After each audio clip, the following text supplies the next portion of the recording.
Terima kasih Tuhan Yesus. Terima kasih untuk setiap kebaikan-Mu. Pagi ini kami coba menyembah, memuji Engkau. Biar Engkau yang memberkati kami masing-masing. Biar Engkau layakkan kami pagi ini Tuhan. Kita akan angkat pujian kita. Kita akan katakan betapa besar kasih Tuhan di dalam setiap kehidupan kita. Kebaikan yang kita rasakan hari lepas hari senantiasa ada di dalam kehidupan kita. Mari kita katakan, kasih setiamu yang kurasakan.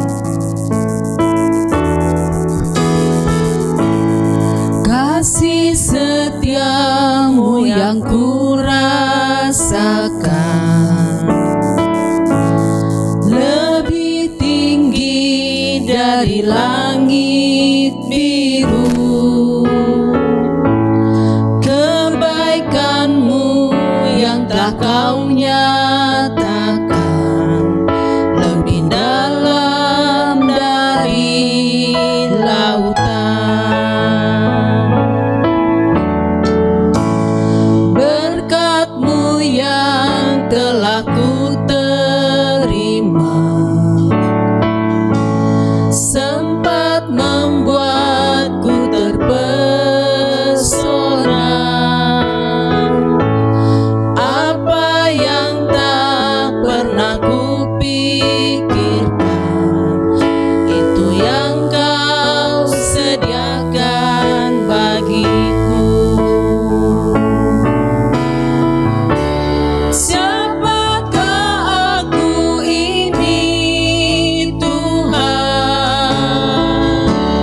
Jadi biji mata-Mu. Dengan apakah ku balas Tuhan selain puji dan sembah Kau? Siapakah aku ini Tuhan? Siapakah aku ini Tuhan? Jadi biji mata-Mu.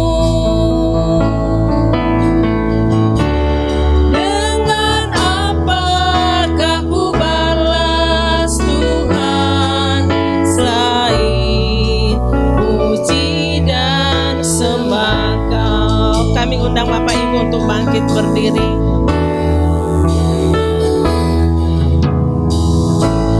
Kasih setiamu yang kurasakan, lebih tinggi dari langit biru. Kebaikan-Mu yang telah Kau nyatakan lebih dalam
kasih Bapak Ibu sekalian, mari kita renungkan pada pagi hari ini. Siapakah kita? Siapa keluarga kita?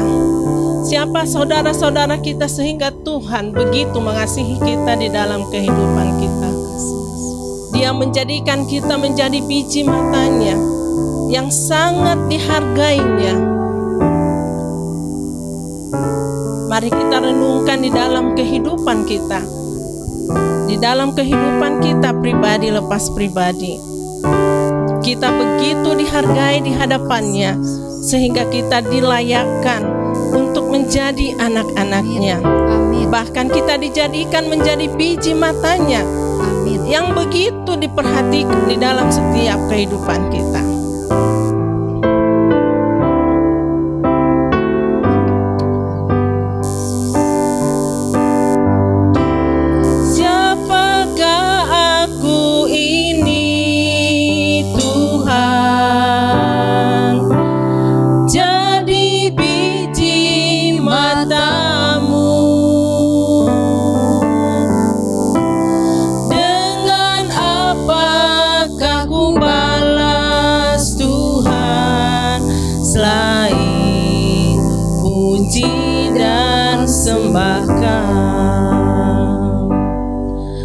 Selain puji dan sembah Kau, kita akan terus mengagungkan nama Tuhan. Kita akan terus memuji dan menyembah Dia melalui setiap pujian penyembahan kita. Kita tahu bahwa Dia adalah Tuhan penyelamat kita. Amin. Dia adalah penghibur kita. Amin. Dia pelindung kita, menara kekuatan kita. Mari kita akan terus bernyanyi untuk memuji Dia. Kita nyatakan, Yesusku penyelamatku, tiada yang seperti Engkau. Yesusku penyelamatku, tiada yang seperti Engkau. Setiap hari ku memuji keajaiban kasih.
Saud untuk membuka kita dalam doa pembukaan.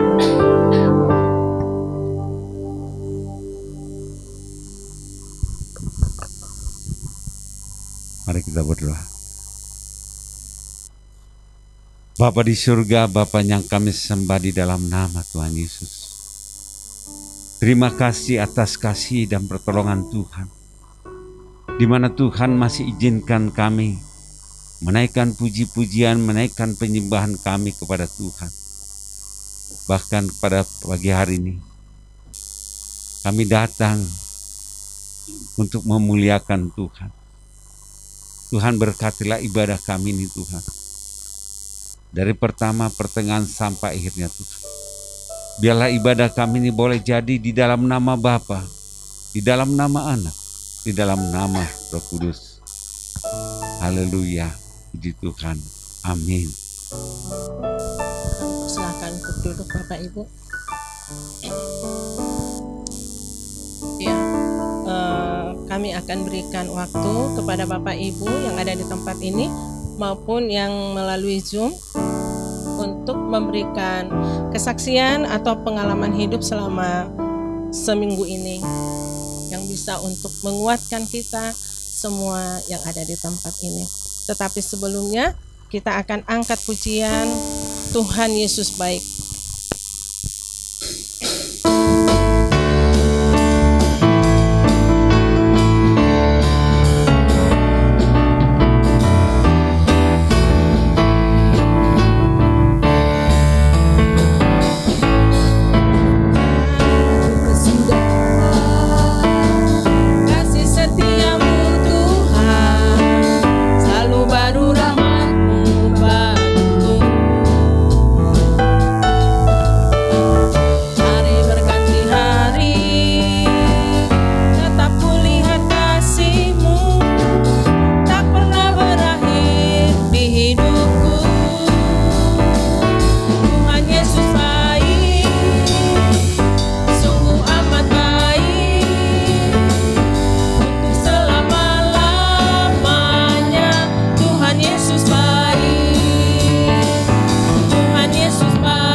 Silakan Bapak Ibu, baik yang ada di sini maupun yang melalui Zoom, waktu kami persilakan. Saya bisa sampaikan sesuatu. Ya, Pak Yopi. Ya. Ya, terima kasih bahwa bisa ikut ibadah itu sesuatu yang menarik buat saya.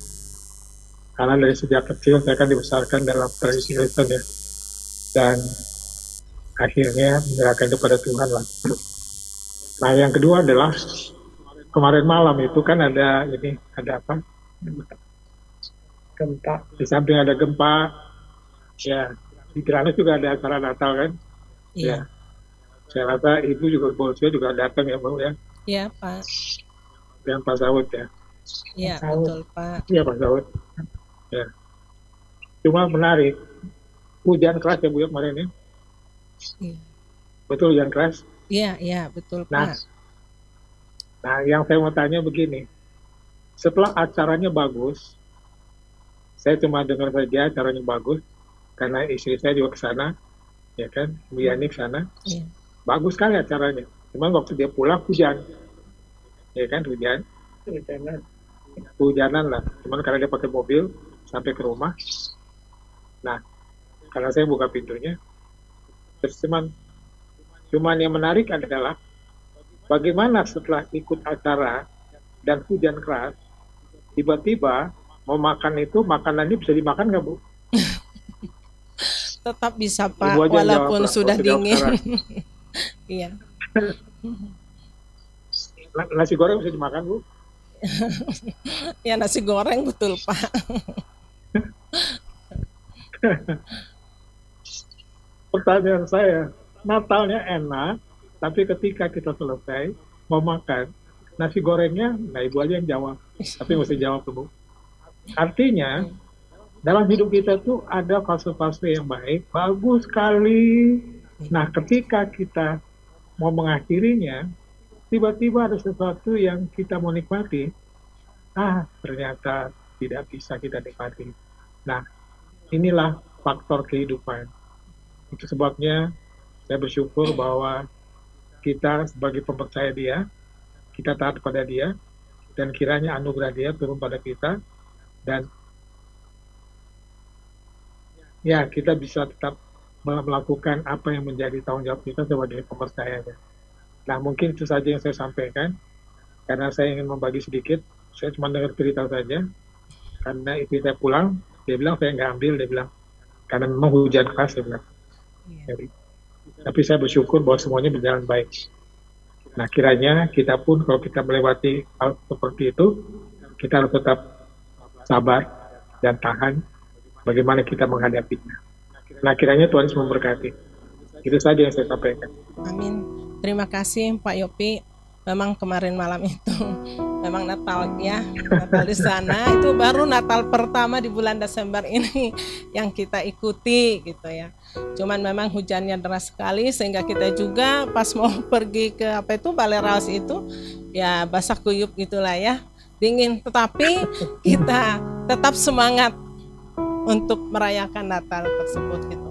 Karena di dalam Balai Raus itu juga kan mahasiswa dengan para dosen ada di situ. Akhirnya kita karena udah hujan begitu deras, kita juga di situ jadi seperti ada acara lagi nyanyi-nyanyi dari mahasiswa, dari perwati, dari dosen-dosen juga gitu. Ya pokoknya ya serulah Pak, walaupun hujan. Terima kasih Pak Yopi, Tuhan Yesus berkati. Semoga Bapak cepat juga sembuh ya Pak. Ya, ada lagi yang mau bersaksi? Oh iya, yang ulang tahun.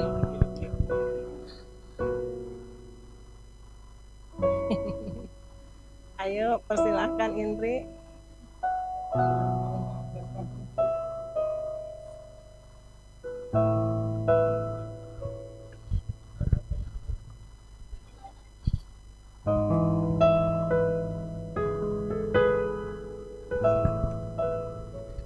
Halo, shalom. Puji nama Tuhan, bersyukur untuk hari ini, di mana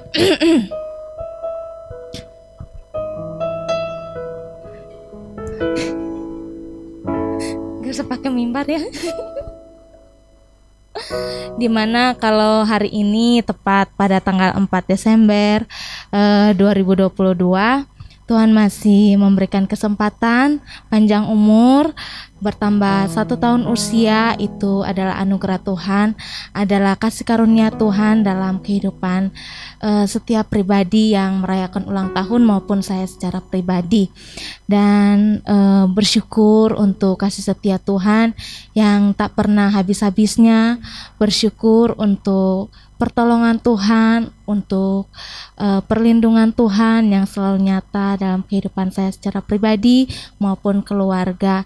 Kalau mau diceritakan mungkin tidak ada habis-habisnya, karena berkat Tuhan selalu ada aja, bukan hanya materi tetapi juga hal-hal yang unik, hal-hal yang kecil yang selalu dinyatakan dalam setiap kehidupan saya secara pribadi dan maupun Bapak Ibu yang ada di tempat ini ataupun yang ada di Zoom pasti merasakan kebaikan Tuhan, berkat Tuhan. Dan bersyukur juga selama sepanjang perjalanan merantau ya, Tuhan selalu sertai, di mana ada orang-orang yang Tuhan tempatkan selalu baik, yang Tuhan tempatkan, yang Tuhan hadirkan dalam kehidupan saya, yang selalu baik, yang selalu menolong, yang selalu support. Meskipun menjadi anak rantau, tapi kasih Tuhan, cinta Tuhan lewat orang-orang di sekitar, lewat orang-orang yang Tuhan kirimkan itu tidak ada habis-habisnya. Dan bersyukur untuk semuanya itu. Hanya bisa bilang bersyukur dan terima kasih. Puji Tuhan. Tuhan Yesus memberkati. Ya, selamat ulang tahun ya buat Indri. Tuhan terus memberkati pekerjaan pelayanannya. Semakin semangat untuk mendidik setiap anak-anak. Tuhan berkati. Ya, kita akan mendengarkan firman Tuhan. Kita akan angkat pujian kita bersama-sama.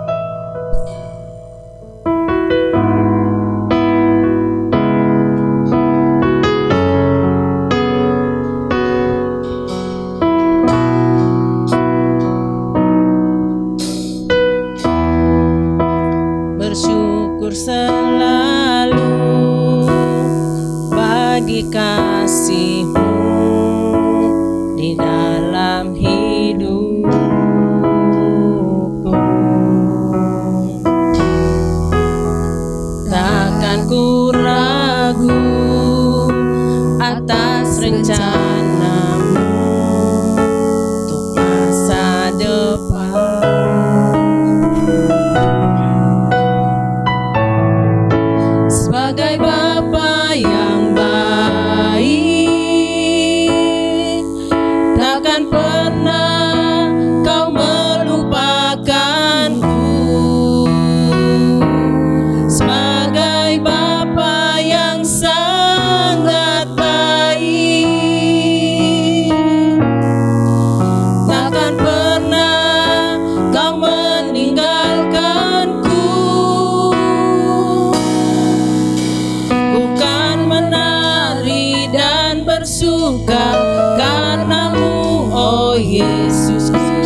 Engkau sangat ku cinta. Kami persilakan untuk berdiri.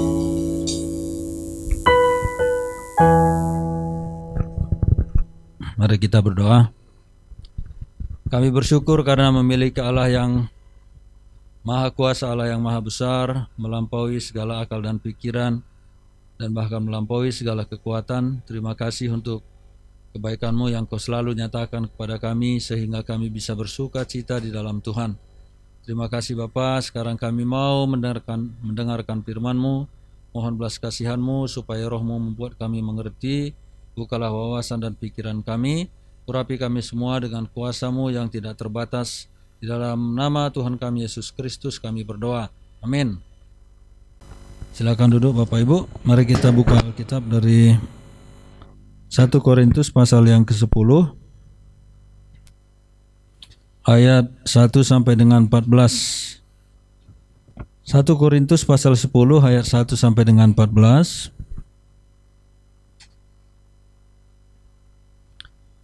Saya akan baca. 1 Korintus pasal yang ke-10 ayat 1 sampai dengan 14. Demikianlah firman Tuhan.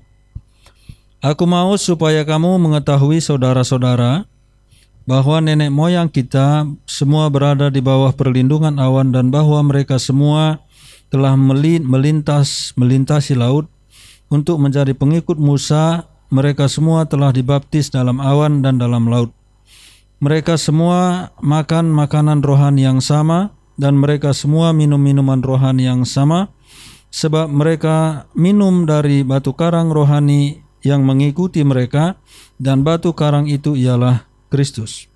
Tetapi sungguh pun demikian, Allah tidak berkenan kepada bagian yang terbesar dari mereka, karena mereka ditewaskan di padang gurun. Semuanya ini telah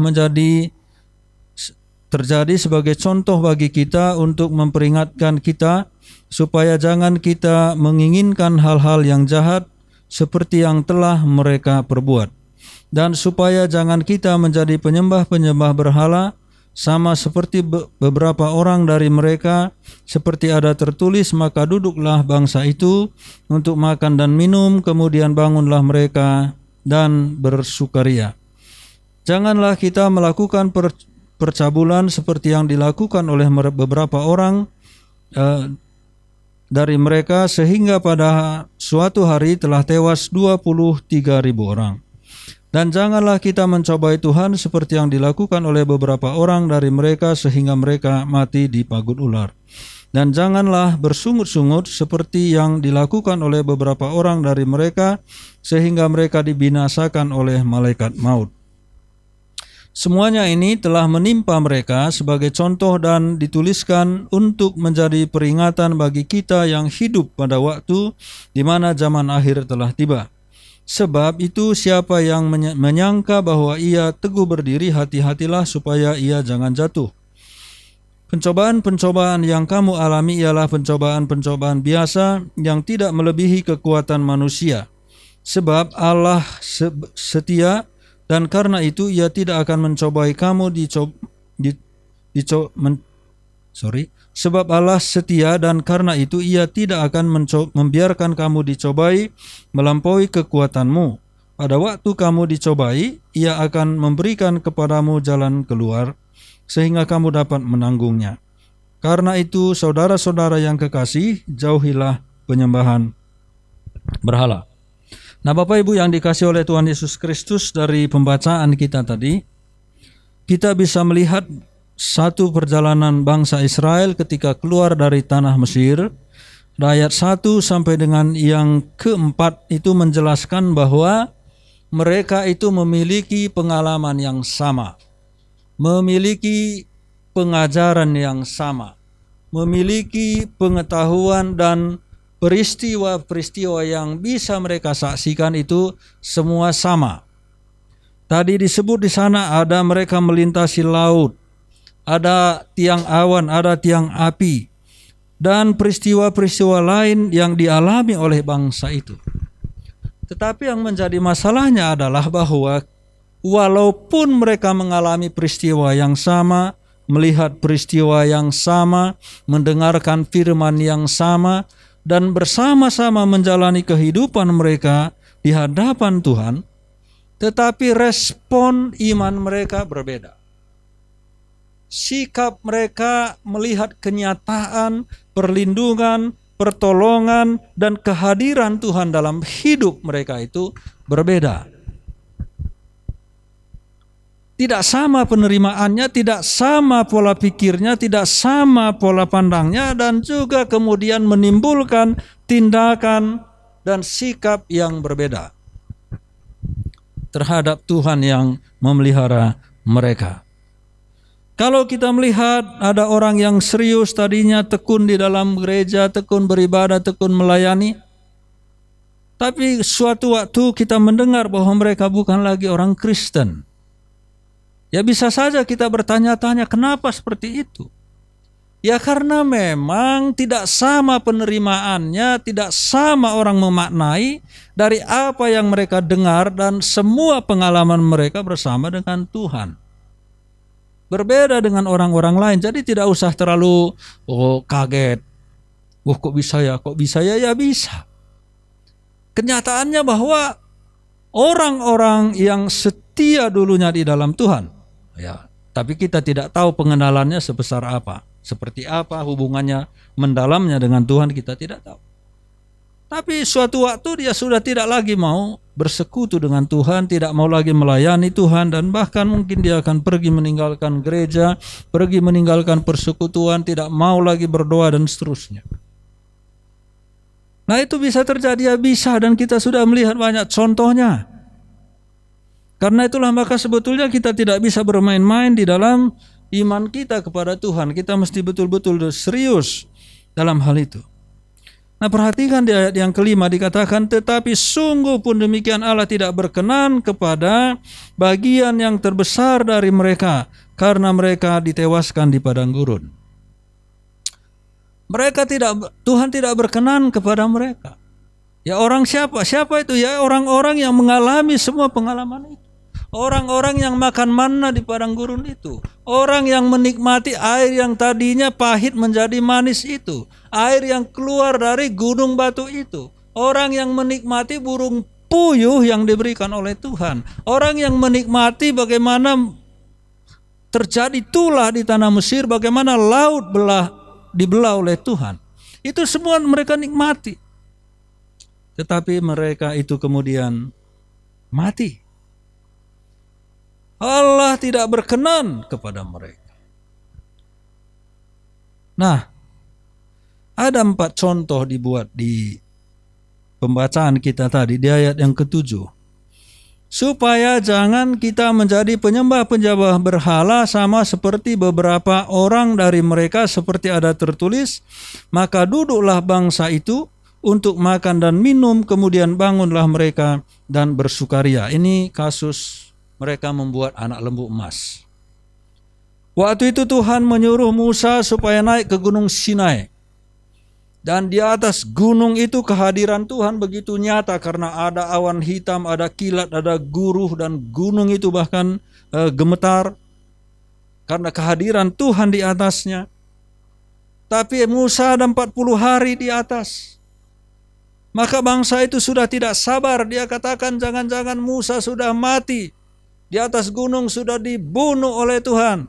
Karena itu maka buatlah, mereka mendesak Harun, buatlah Allah untuk kita sembah. Karena terdesak kemudian Harun pun membuat anak lembu emas. Mereka menyembah anak lembu emas itu. Padahal emasnya juga dari Tuhan. Karena ketika Tuhan mau keluar dari tanah Mesir, Tuhan mengatakan, supaya nanti kamu meminta emas, meminta perak, meminta pakaian, meminta barang-barang kebutuhanmu kepada orang-orang Mesir itu, maka aku akan membuat mereka bermurah hati kepadamu. Mereka meminta, mereka dapat emas, sekarang emas itu mereka olah menjadi Allah mereka. Nah saudara-saudara, karena itu kemudian maka Tuhan itu murka dan membunuh banyak dari bangsa itu. Ya, ketika Musa turun, Musa melihat mereka sudah menyembah anak lembu emas, dia sampai lemparkan itu kedua loh batu karena marahnya. Nah saudara-saudara, apakah Tuhan tidak hadir? Hadir, baru saja mereka melihat kemuliaannya di Gunung Sinai itu. Baru saja mereka menyaksikan bagaimana hebatnya kehadiran Tuhan. Bagaimana bunyi sangkakala itu. Bagaimana kilat di sana. Bagaimana ada awan hitam turun ke atas gunung itu. Baru mereka menyaksikan itu. Dan bahkan Tuhan bilang gunung itu harus dipagar. Tidak boleh siapapun naik selain Musa dan Yosua. Mereka tahu, tetapi mereka tidak mau tahu. Nah inilah masalahnya. Ini satu contoh ayat yang ke-6, ayat yang ke-7 tadi. Contoh yang berikutnya, ayat 8. Janganlah kita melakukan percabulan seperti yang dilakukan oleh beberapa orang dari mereka, sehingga pada satu hari telah tewas 23.000 orang. Nah itu masalahnya apa? Jadi waktu bangsa ini keluar berjalan, maka suku Amalek ketakutan. Bagaimana melawan bangsa ini? Karena bangsa ini disertai oleh Tuhan. Tidak ada satu orang pun yang sanggup melawan bangsa ini. Firaun semua sudah diporak-porandakan oleh Tuhan yang mereka sembah. Firaun pada waktu itu adalah sebuah kekuatan yang luar biasa dari sudut kerajaan. Dari sudut militer itu saja porak-poranda semua. Bagaimana dengan orang Amalek yang jauh di bawah kekuatan Firaun? Mereka ketakutan. Nah karena itu maka kemudian mereka memanggil Balak bin Peor, seorang dukun, disuruh menyumpahi, mengutuk, menyerapah bangsa Israel. Tetapi Tuhan selalu bilang, kamu tidak boleh menyumpahi. Kamu harus memberkati bangsa Israel. Dia lapor lagi kepada Raja Amalek. Tuhan menyuruh saya memberkati dia. Oh saya naikkan lagi upahmu. Dinaikkan lagi upahnya. Tetap Tuhan bilang, kamu hanya boleh memberkati bangsa Israel. Dan akhirnya dia berkati bangsa Israel. Gagallah orang Amalek, tapi bagaimana caranya ini? Maka atas nasihat Bileam, dia suruh perempuan-perempuan Amalek itu bersolek, memperindah diri. Bila perlu mandi kembang, luluran dan seterusnya supaya semakin cantik. Dia suruh mereka menggodai bangsa Israel. Nah, jadi gadis-gadisnya itu dipercantik semua. Lalu dia suruh masuk mendekati orang-orang Israel, mendekati anak-anak mudanya. Anak-anak mudanya tertarik. Mereka akhirnya ikut jatuh menyembah berhala. Menyembah sembah-sembahan orang Amalek. Maka Tuhan pun murka. Nah saudara, apakah mereka tidak melihat kehadiran Tuhan? Melihat. Apakah mereka tidak tahu bahwa Tuhan mengatakan tidak boleh menikah dengan yang tidak seiman? Mereka tahu. Tapi mereka memilih untuk melakukan apa yang bertentangan dengan kehendak Tuhan. Ini bukan soal mereka menikahnya, tetapi soal menyembah berhalanya, sama seperti Salomo. Akhirnya Tuhan murka dan Tuhan membunuh begitu banyak orang pada waktu itu. Nah, jadi saudara-saudara, ini contoh kedua. Contoh yang ketiga, ayat 9.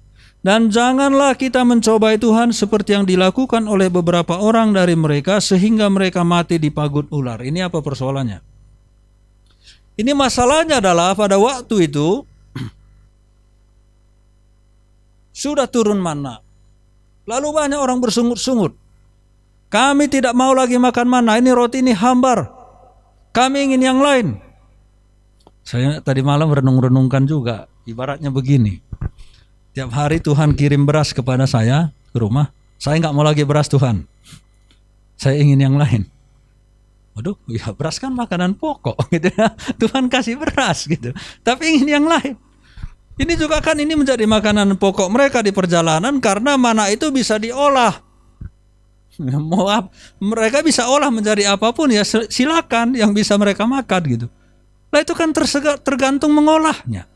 Ya walaupun itu hambar ya sama seperti beras. Beras itu juga rasanya kan hambar juga. Tetapi kan itu tergantung orang yang mengolahnya, mau lauknya apa dan seterusnya. Nah, itu bayangan saya tadi malam.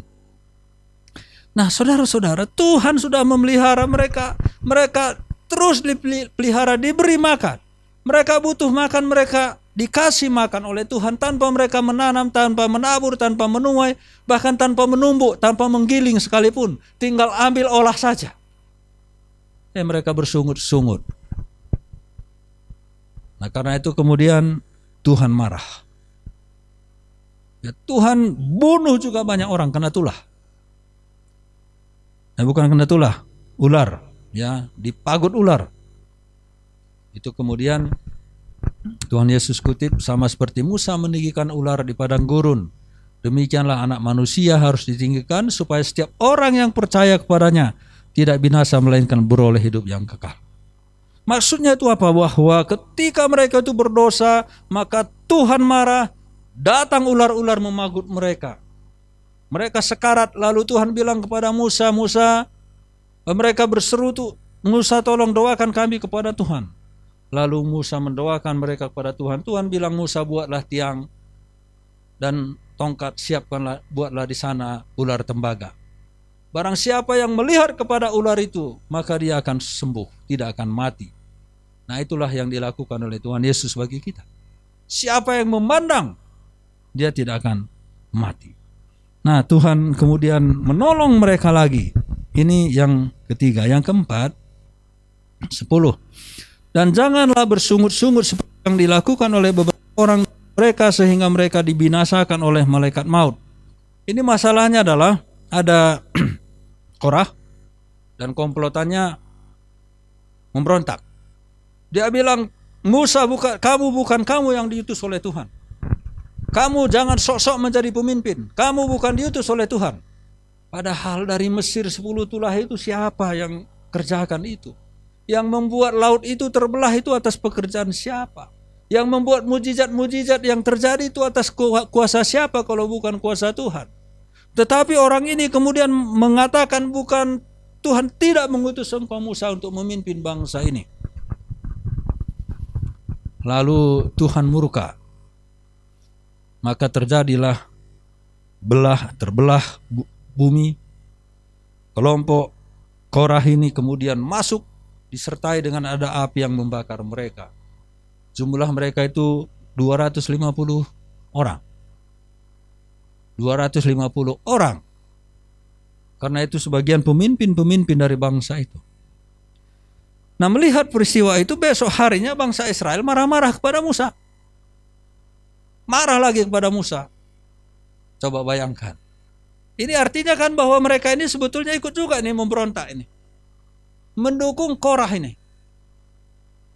Padahal ini mereka semua sudah menyaksikan apa yang terjadi di tanah Mesir. Ikut juga memberontak. Tuhan murka lagi. Maka Tuhan mengirimkan tulah. Banyak di antara mereka yang mati. Tapi kemudian Musa berdoa lagi supaya tulah itu berhenti. Dan tulah itu pun kemudian berhenti, bukan berdoa tapi melalui ukupan. Ya, ada Harun di sana dan tulah itu pun kemudian berhenti.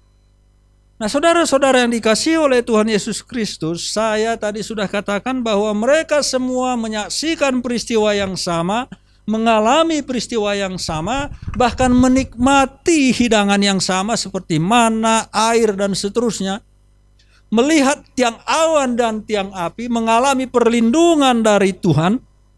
Tetapi reaksi mereka itu berbeda. Ada terus orang yang mengeraskan hati menentang Tuhan. Itulah sebabnya maka orang yang lahir di Mesir itu tidak ada yang sampai ke tanah Kanaan kecuali Yosua dan Kaleb. Mereka terus saja menentang Tuhan. Mereka tidak percaya kehadiran Tuhan di tengah-tengah mereka. Walaupun Tuhan itu hadir, walaupun nyata mereka menyaksikan, mereka mengalami semua peristiwa itu, tetapi mereka tetap memilih untuk melawan Tuhan dalam kehidupannya. Nah, saudara, coba lihat ayat yang ke-13.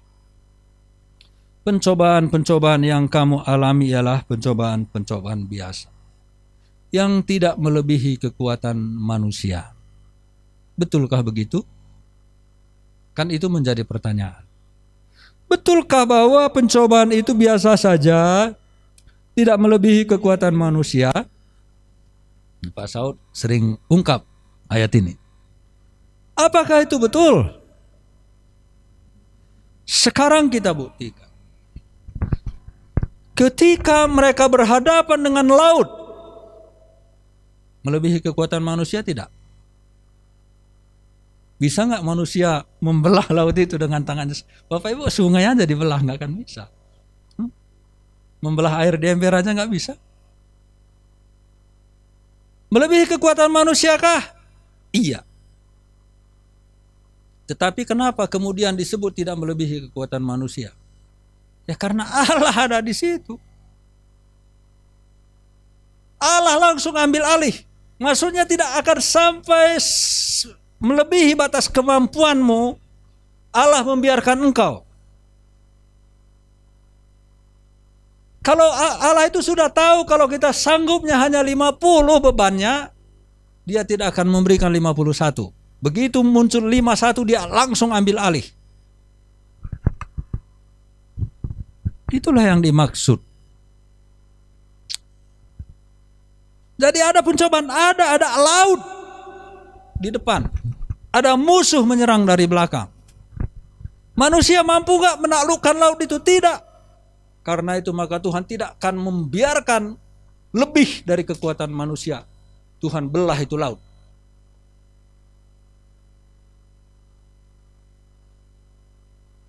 Nah, walaupun begitu, mereka ini masih terus berkeras hati nih. Memilih untuk melawan Tuhan. Lalu apa lagi? Laut itu luar biasa saya kira. Ada air, tadinya pahit, nggak bisa diminum. Tuhan bilang pada Musa, lemparkan kayu. Atau apa? Lemparkan kayu apa? Atau apa pakai tongkat itu? Langsung jadi manis. Bisa nggak manusia mengubah air pahit menjadi manis? Ya jangan pakai gula lah. Nah, bisa Pak. Beli aja gula banyak-banyak. Di mana cari gula di padang gurun? Nah saudara, nggak bisa. Tapi itu pencobaan nih. Mereka sedang menghadapi peristiwa itu. Mereka butuh minum, mereka haus, tapi airnya itu pahit, nggak bisa diminum. Apakah Tuhan membiarkan? Enggak. Tuhan tahu bahwa manusia, orang-orang ini nggak akan bisa mengubah air itu. Maka Tuhan mengubahnya. Jadi di sini tadi dikatakan, ya begitupun contoh-contoh lain Bapak Ibu. Ya ada contoh-contoh lain, saya tidak bahas yang lain. Bapak Ibu bisa pikirkan seperti mana yang turun, burung puyuh, seperti membelah tanah, dan seterusnya, masih banyak peristiwa lain. Semua itu manusia tidak sanggup mengubahnya, tetapi Tuhan mengubahnya. Tuhan tahu batas kemampuan kita. Dan ketika kita sudah mentok ini, maka Tuhan ambil alih semua yang tidak bisa kita lakukan, itu Dia akan lakukan. Pencobaan-pencobaan yang kamu alami ialah pencobaan biasa. Ya jadi biasa saja. Maksudnya biasanya bagaimana? Ya orang itu aja, lihat bangsa Israel dulu. Ketika keluar dari tanah Mesir, di manakah Tuhan tidak berbuat tindakan-tindakan yang luar biasa yang tidak sanggup mereka lakukan, Tuhan semua lakukan. Jadi maksudnya adalah Dia mengajak bangsa ini, orang yang membaca tulisannya, untuk melihat-lihat loh itu peristiwa nyatanya. Semua jalan sudah buntu, semua sudah menjadi mentok, tetapi biasa aja lah. Lihat tuh Tuhan kok mengubah semua yang mentok itu jadi jalan lagi. Tidak ada pintu yang tertutup di hadapan Tuhan. Enak ya? Karena Alkitab kita ini menarik sekali Bapak Ibu. Menariknya bagaimana? Ada fakta. Ada fakta baru Tuhan berbicara. Ya, ada realitanya baru Tuhan berbicara. Ya seperti pernah saya khotbahkan juga, Tuhan mengatakan jangan ada padamu Allah lain di hadapan. Apakah Tuhan tiba-tiba ngomong begitu saja? Tidak. Ya karena pengalaman sebelumnya. Ya pengalaman kembali lagi 10 tulah, membelah laut, melakukan mujizat-mujizat di padang gurun. Baru Tuhan bilang jangan ada Allah lain padaku di hadapanmu. di hadapan padamu. Nah kenapa? Ya karena dia maha kuasa. Dia sudah membuktikan dirinya bahwa dia itu maha kuasa. Jadi jangan kamu sembah yang lain lah. Kan nggak tiba-tiba ya kamu jangan ya berpaling dariku. Nah, semua masalahmu akan kuselesaikan. Padahal dia belum pernah membuktikan apapun. Ya siapa yang mau percaya? Tapi Tuhan kita itu bukan Tuhan yang begitu. Dia buktikan dulu, nyatakan dulu kuasanya, baru dia bilang, aku ini Tuhanmu yang memimpin engkau. Jangan takut, aku menyertai engkau.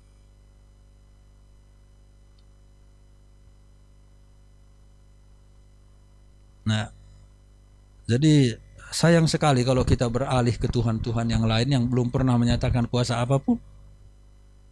Coba lihat, ada gak kuasa-kuasa yang sebesar, sehebat yang dilakukan oleh Tuhan kita? Tidak ada. Kembali ke ayat 13. Pencobaan-pencobaan yang kamu alami ialah pencobaan-pencobaan biasa yang tidak melebihi kekuatan manusia. Sebab Allah setia dan karena itu ia tidak akan membiarkan kamu dicobai melampaui kekuatanmu. Itu yang saya maksudkan. Tidak akan mungkin. Kalau Tuhan merasa tahu, Tuhan itu sudah tahu batas kemampuan kita, dia tidak akan membuat pencobaan itu lebih. Pencobaan dalam artian begini ya, bukan seperti karena di Yakobus kan Tuhan tidak mencobai manusia. Maksudnya ada tantangan hidup kita di mana kita melihat bahwa kita tidak mungkin lagi melakukan apapun. Nah disitulah Tuhan bekerja. Jadi pencobaan maksudnya tantangan-tantangan hidup yang ada di hadapan kita, yang harus kita bereskan, yang harus kita lalui. Dan Tuhan tahu batas kemampuan kita sejauh apa. Dia lebih dari kemampuan kita itu, maka dia akan ambil alih semua. Sebab Allah setia. Dan karena itu ia tidak akan membiarkan kamu dicobai melampaui kekuatanmu. Lalu pada waktu kamu dicobai, ia akan memberikan kepadamu jalan keluar sehingga kamu dapat menanggungnya. Tadi sudah jelaskan, ketika ada laut di depan, Tuhan buat jalan keluar. Nah jadi maksudnya apa?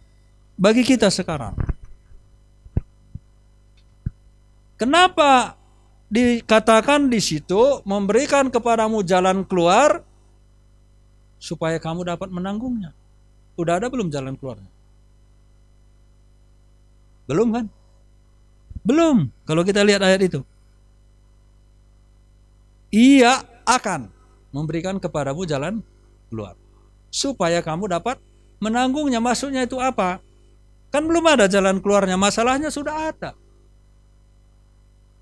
Nah, karena kita tahu bahwa Tuhan akan memberikan jalan keluar, maka ketika kita mengalami pencobaan yang berat, kita siap menanggungnya. Ya, pasti ada jalan keluar deh dari Tuhan. Nah, itu maksudnya. Karena kita tahu Tuhan akan memberikan jalan keluar atas semua masalah kita, maka kita akan siap menanggung. Kita yakin. Kita tetap memiliki pengharapan. Oh, saya sedang mentok nih, ada masalah nih. Ya kita percaya Tuhan akan berikan jalan keluar. Ya jadi ada pun masalahnya ya kita kuat aja menanggungnya. Pasti Tuhan uruslah. Tidak akan mungkin lah kalau melebihi kekuatan saya. Kalau saya sudah tidak mampu lagi, Tuhan pasti akan bekerja. Jadi kita kuat. Kita berpengharapan bahwa di depan itu Tuhan akan membuat solusi, membuka jalan. Karena itulah kita tetap kuat di dalam pergumulan-pergumulan yang kita hadapi. Nah jadi Bapak Ibu,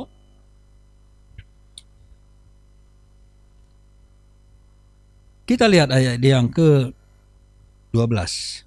Sebab itu, siapa yang menyangka bahwa ia teguh berdiri, hati-hatilah supaya ia jangan jatuh. Kenapa begitu? Ya karena mereka itu merasa mereka sudah mampu, merasa kuat, merasa sanggup. Tapi kenyataannya semua jatuh kan? Bukankah ketika bangsa itu keluar dari tanah Mesir, mereka langsung memuji Tuhan. Ya dipimpin oleh Maryam. semangat sekali. Merasa mereka kuat. Mereka sering berjanji kami hanya akan mengikut Tuhan dengan setia. Tapi jatuh kan. Tadi kita sudah lihat 4 contoh. Mereka kemudian jatuh. Merasa kuat. Karena itulah maka dikatakan di ayat yang ke-12. Sebab itu siapa yang menyangka bahwa ia teguh berdiri, hati-hatilah supaya ia jangan jatuh. Jadi kita tetap terus waspada. Kita tahu Tuhan kita Maha Kuasa, Dia sanggup menolong, memberikan solusi dan seterusnya. Dia tidak akan mencobai kita melebihi kekuatan kita. Tetapi kita jangan merasa diri kita kuat. Artinya teruslah berserah. Teruslah mengandalkan Tuhan. Jangan juga sembrono dan sembarangan. Pak, Tuhan kita itu Maha Kuasa. Kita pasti kuat. Tetapi kita sendiri pun tidak menjalin hubungan dengan Dia dengan baik. Kita tidak mau mendengar firman-Nya, tidak mau berpegang dengan setia kepada firman-Nya, maka kita juga akan jatuh sama seperti yang dialami 4 contoh kasus tadi yang sudah saya tunjukkan. Jadi tetap harus waspada juga, walaupun kita bilang Tuhan itu Maha Kuat, Dia akan memberikan solusi. Tapi hati-hati, karena kita juga bisa tergelincir. Nah, kenapa saya katakan begitu? Ya, karena peringatan ini salah satu, dan yang kedua, lihat ayat 6. Semua ini telah terjadi sebagai contoh bagi kita untuk memperingatkan kita, supaya jangan kita menginginkan hal-hal yang jahat seperti yang telah mereka perbuat. Memperingatkan kita. Jangan akhirnya sampai kita berbuat jahat. Masih ada di ayat 11. Semuanya ini telah menimpa mereka sebagai contoh dan dituliskan untuk menjadi peringatan bagi kita. Jadi hati-hati. Masih bisa kita jatuh, dan ayat-ayat yang kita baca ini mengatakan hati-hati, ini menjadi contoh bagi kita. Bahwa kita masih mungkin jatuh walaupun kita tahu bahwa Tuhan itu penolong, Maha Kuat, Maha Kuasa, bisa memberikan solusi dalam setiap masalah kita. Dia akan pencobaan yang kita alami tidak akan melampaui kekuatan kita. Setiap kali kita sudah tidak berdaya, Tuhan pasti akan ambil alih itu semua. Betul. Tetapi kita masih bisa jatuh juga. Itulah sebabnya masih perlu peringatan bagi kita untuk sekarang. Nah, jadi Bapak Ibu yang dikasihi oleh Tuhan Yesus Kristus, dalam perjalanan kita tentu pencobaan selalu kita alami. Pergumulan masalah hidup selalu kita alami. Kita sudah mau mengakhiri tahun ini. Tidak terasa juga, walaupun banyak keluhan, tapi kita sudah lupa semua keluhan kita itu. Ya kan? Seberat apapun masa lalu kita semua sudah lupa. Kita tidak mengikatkan diri, pikiran kita ke masalah-masalah itu, semua itu seperti sudah lewat saja, begitu saja. Karena apa? Karena ada Tuhan yang menolong kita. Tidak terasa semua sudah kita lewati, dan ke depan dikatakan bahwa tahun 2023 itu adalah tahun ke-8. Bisa saja menurut prediksi ya. Bisa jadi memang betul. Tidak bisa juga kita ingkari itu. Tidak bisa kita ingkari bahwa kemungkinan seperti itu. Tetapi kita juga tidak bisa memungkiri bahwa seberat apapun masa depan itu, ayat 13 tetap berlaku. Pencobaan-pencobaan yang kamu alami ialah pencobaan-pencobaan biasa. Allah itu setia sehingga Dia tidak akan mencobai kita melampaui kekuatan kita sendiri. Pada waktu kita dicobai, dikatakan tadi, Dia akan memberikan jalan keluar supaya kita dapat menanggungnya. Jadi masalahnya apakah di masalah tantangan hidup yang kita hadapi? Bukan itu masalah. Tetapi sikap kita kepada Tuhan. Inilah yang harus kita selalu pertaruhkan. Bagaimana sikap iman kita ketika persoalan itu datang? Tadi kita sudah melihat, mereka ketika bosan makan mana, mereka langsung bersungut-sungut. Mereka tidak puas dengan kepemimpinan Musa, mereka langsung marah-marah protes. Ya, banyak sekali alasan mereka untuk marah-marah. Banyak sekali. Nah, ini pun bisa menjadi sikap kita juga. Tetapi kalau kita percaya bahwa melalui semua peristiwa yang ada di depan kita, bahwa Tuhan terus bekerja, bahwa Dia tidak akan membiarkan kita, tidak akan membiarkan batas kemampuan kita, Dia akan menolong kita, maka kita akan fokus memandang kepada Tuhan. Apakah tahun 2023 itu tahun kegelapan? Mungkin bagi dunia ini. Tapi bagi anak-anak Tuhan mestinya semua itu tahunnya terang. Karena ada Tuhan di sana. Tuhan yang melampaui kekuatan apapun, sama seperti gelapnya ketika mereka menghadapi laut di depan, musuh di belakang. Tapi Tuhan berdaulat atas semua itu. Apakah ada persoalan yang lebih ruwet, lebih rumit daripada yang dialami oleh bangsa itu? Ketika mereka diserang, mau dibunuh, tapi di depan ada laut. Ada nggak masalah lebih besar seperti itu? Saya kira sulit. Mungkin kita pun belum pernah mengalami peristiwa yang sama. Di belakang nyawa terancam, di depan juga sama. Nah, tapi Tuhan terus menolong. Nah, sekali lagi, mungkin tahun 2023 tahun kegelapan. Tapi bagi anak-anak Tuhan, tetap bahwa itu adalah tahun terang. Karena ada cahaya Tuhan, cahaya kemuliaan Tuhan. Sama seperti ketika mereka pergi di perjalanan itu, ada cahaya api setiap malam. Ada cahaya embun, ada embun yang bersinar setiap hari. Untuk mereka bisa lihat dan menuntun hidup mereka. Jadi kita tidak perlu gentar. Hanya waspadalah. Berjaga-jagalah. Sama seperti yang dikatakan tadi di ayat yang ke-12 itu.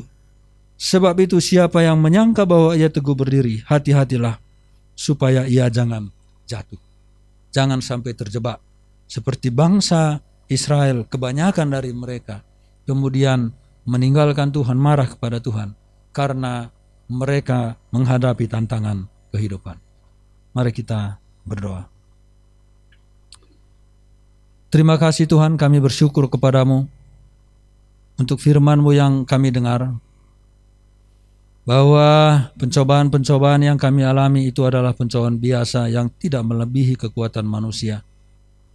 Karena Tuhan adalah setia, maka Engkau tidak akan membiarkan kami dicobai melampaui kemampuan kami.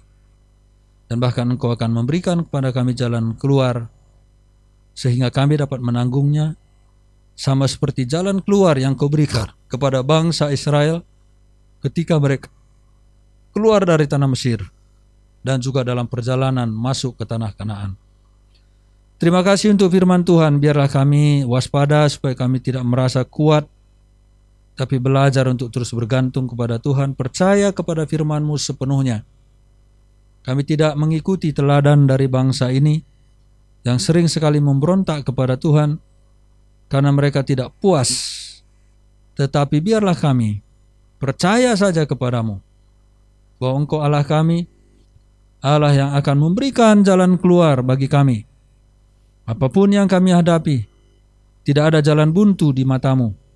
Semua berada di bawah kuasa dan kendali-Mu. Terima kasih Tuhan, kami bersyukur untuk firman ini. Kiranya Engkau memeteraikannya dalam hati kami. Di dalam nama Tuhan kami Yesus Kristus kami berdoa. Amin.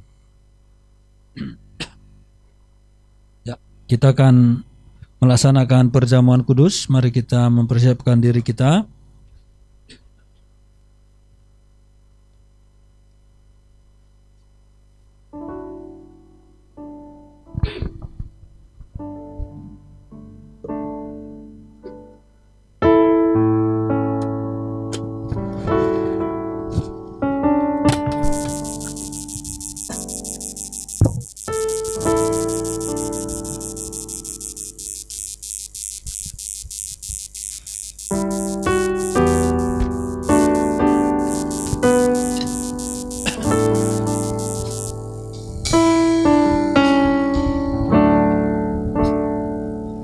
Sejauh timur dari barat kita nyanyikan.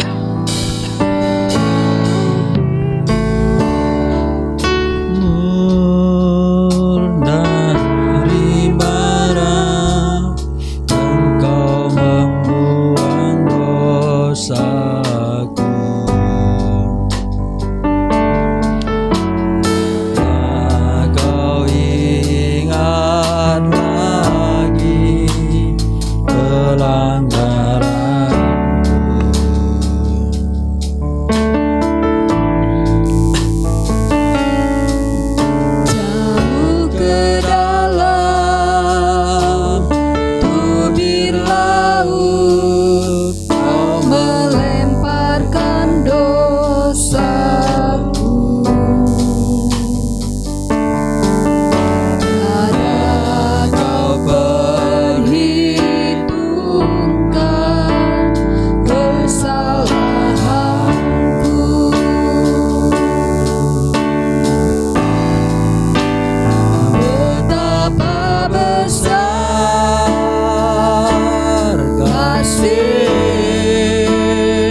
Betapa besar kasih. Betapa besar kasih pengampunanmu Tuhan, aromat dan indah hati yang hancur. Berterima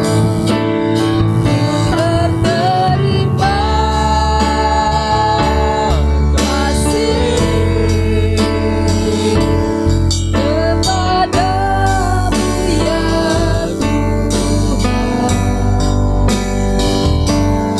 pengampunan yang Kau beri, pulihkanku. Pengampunan yang Kau beri.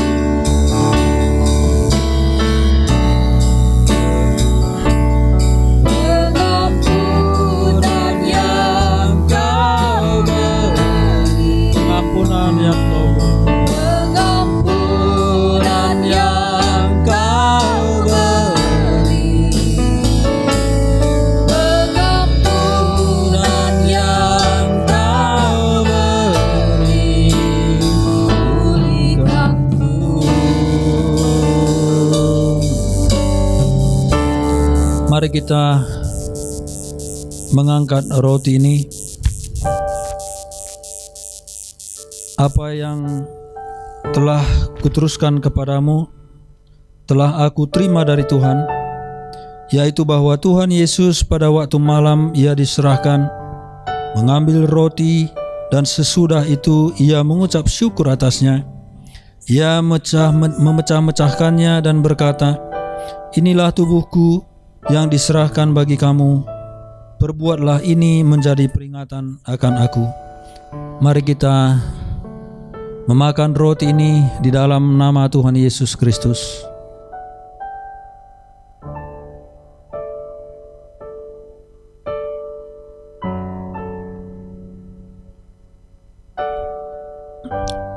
Mari kita mengangkat anggur. Demikian juga Ia mengambil cawan sesudah makan. Ia lalu berkata, "Cawan ini adalah perjanjian baru yang dimeteraikan oleh darahku. Perbuatlah ini setiap kali kamu memakannya menjadi peringatan akan aku. Sebab setiap kali kamu makan roti ini dan minum cawan ini, kamu memberitakan kematian Tuhan sampai Ia datang." Mari kita minum di dalam nama Tuhan Yesus Kristus.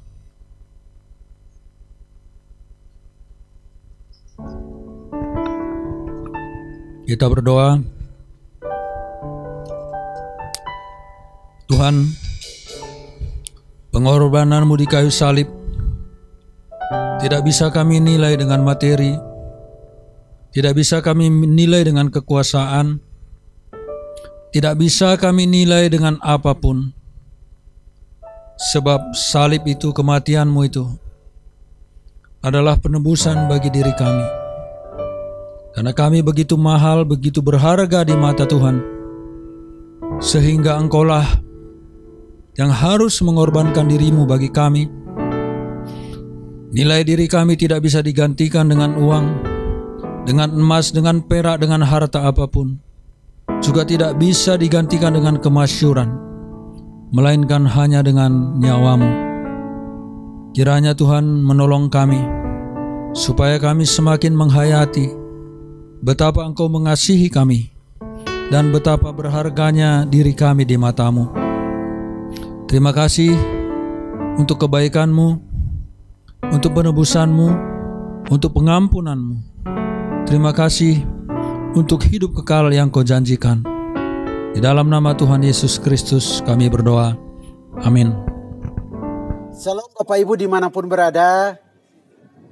Jangan lupa komen, subscribe, agar video-video tersebut dapat menjadi berkat bagi orang lain. Tuhan Yesus memberkati kita semua.